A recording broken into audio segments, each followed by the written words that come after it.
Salut à tous, dans cette vidéo on va voir comment passer d'une image vraiment très flat, sans texture, sans effet, à une image comme celle-là. Donc vous voyez que ça fait vraiment une grosse différence. Tout ça c'est des nœuds et quelques assets que vous trouvez à l'extérieur de DaVinci. Vous allez voir qu'en réalité c'est pas super compliqué à faire et une fois que vous avez ça, vous pouvez par exemple en faire un macro ou une preset et en fait à chaque fois réutiliser ça. Et ça vous fait gagner énormément en qualité sur vos montages, vous voyez vraiment la différence, elle est flagrante. Et donc on va voir ça tout de suite, c'est parti. Alors déjà la première chose à faire, ça va être comme d'habitude de venir chercher une composition fusion. Maintenant, on va se rendre dans Fusion, et là, on peut venir prendre n'importe quel asset, on peut venir écrire n'importe quel texte, vraiment mettre n'importe quoi, ça n'a pas d'importance. Ce qui est important, en fait, ça va être les assets et les effets qu'on va venir appliquer par-dessus. Donc là, on va imaginer, par exemple, comme dans mon animation, je vous ai montré qu'on va venir prendre un background, et en fait, déjà, le secret, c'est que le background blanc que je vous ai montré, c'est pas juste un background blanc, c'est en fait un dégradé. Donc, on va venir ici dans Type, et on va venir prendre 4 coins, et en fait, on va venir mettre en haut à gauche du blanc, mais un petit peu gris comme ça. Ensuite, en haut à droite, totalement du blanc. Ensuite, en bas à gauche, totalement du blanc. Et ensuite, en bas à droite, un petit peu du gris. Donc, on peut mettre la même couleur juste là. Et en fait, on voit pas énormément, mais en fait, ça va ajouter un petit dégradé. Ça va rendre ça avec un effet un petit peu plus luxueux. Une fois qu'on a fait ça, on va venir prendre donc notre asset. Ça peut être n'importe quoi là. Moi, j'ai pris un cerveau. Juste, vous voyez que mon asset là, sa résolution, c'est 990 par 622. Donc, moi, j'ai envie d'avoir la même résolution que le projet qui est 1920 par 1080. Donc, pour faire ça, en fait, je vais venir prendre tout simplement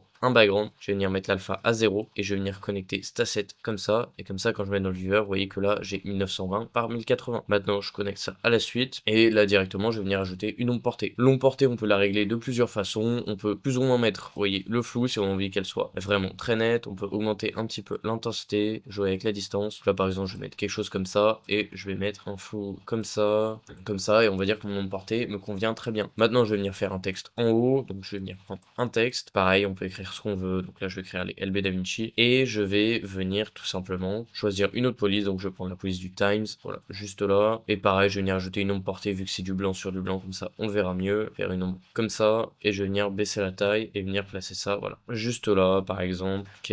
Maintenant une fois qu'on a fait ça, on a ajouté nos assets, maintenant on va venir ajouter les effets. Donc le premier effet qu'on va venir ajouter, c'est un effet de halftone, c'est un effet en fait de texture par-dessus, donc cet effet, on peut le faire de plein de façons. Une façon qui est assez simple, c'est venir choisir en fait le nœud ligne de balayage. Une fois qu'on a fait ça, on met ça dans le viewer, on augmente la fréquence. Là, on peut jouer avec la netteté, on peut jouer avec pas mal de trucs, hein. Et ensuite, on va venir faire CTRL-C, CTRL-V sur ça, l'ajouter encore à la suite. Et ici, on va venir mettre l'angle, en fait, à 90, parfaitement tourné. Et donc, vous voyez que là, on va avoir l'autre effet halftone. Maintenant, si c'est trop fort, on peut toujours venir dans le fondu, baisser un petit peu, par exemple à 0,6 sur celui-là et sur celui-là. Et là, vous voyez qu'on va avoir un halftone super carré. Ici en bas, on a aussi, vous voyez, les modes de composition. Donc si on veut faire, par exemple, ajouter, soustraire. La soustraire, vous voyez, qui donne un bon résultat, mais par contre, il va falloir baisser bien, en fait. Là, par exemple, mettre à 0,3. Vous voyez, qui fait bien ressortir les couleurs, mais il est quand même vachement puissant. Pour l'exemple, on va laisser celui-là, mais bien évidemment, vous pouvez mettre n'importe quel mode de composition, intensité, etc. Maintenant, une fois que vous avez fait ça, on va venir ajouter une aberration chromatique. Ça va faire quoi? Ça va faire, en fait, sortir un petit peu les couleurs ici. Donc pour ça, il y a plein de façons. Soit on vient choisir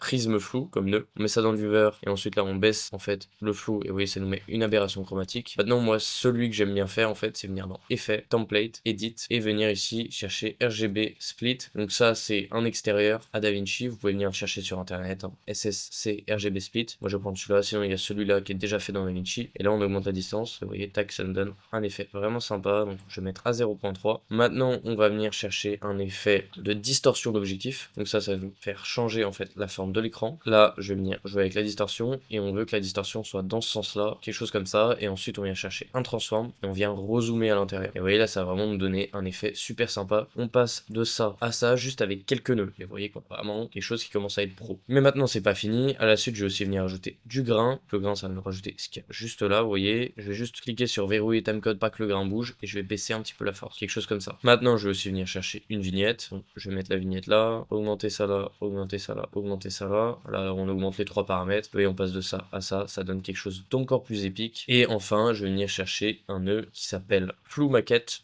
J'ajoute dans le viewer et là je vais venir baisser un petit peu l'intensité du flou et vous voyez en fait ce que ça fait flou maquette, que ce qu'il y a là au milieu va être net, par contre ce qu'il y a au dessus et en dessous ici va être un petit peu flou. Ici j'ai augmenté énormément, ça ressemble à ça. Là je vais venir griller un petit peu comme ça, donc ça fait un effet vraiment sympa. Maintenant on peut aussi venir ajouter un nœud flair par exemple, donc celui-là je l'avais pas ajouté dans l'exemple, mais vous voyez on place un nœud flair sur le côté ici par exemple comme cela et ça rajoute un petit peu un effet. Bien évidemment on peut changer la couleur, on peut changer beaucoup de choses, hein. Si je viens en correction générale, là je peux venir mettre la couleur en blanc, donc comme ça vous voyez ça donne un meilleur résultat déjà. Il existe des flares qu'on peut trouver sur internet, là je vais juste laisser celle-là, on va pas s'embêter. Maintenant on va venir passer aux effets extérieurs à DaVinci, donc c'est pas vraiment des effets, c'est plus des assets. Le premier asset qu'on va venir prendre, ça va être un asset de texture comme celui-là, donc oui, quelque chose, on s'embête pas, on prend ça. Si vous voulez retrouver le même asset, c'est super simple, dans la description il y a le lien vers mon serveur Discord, vous le rejoignez, c'est totalement gratuit, et à l'intérieur il y aura une catégorie assets vidéo YouTube, et à l'intérieur vous retrouverez les assets que j'utilise. Donc une fois qu'on a ça, on peut venir tac, baisser la taille comme ceci, et là venir faire par exemple superposition, ou on peut faire par exemple soft light. Soft light, vous voyez, ça va me donner cet effet là. Maintenant c'est peut-être un peu trop fort, donc on peut venir baisser le fondu,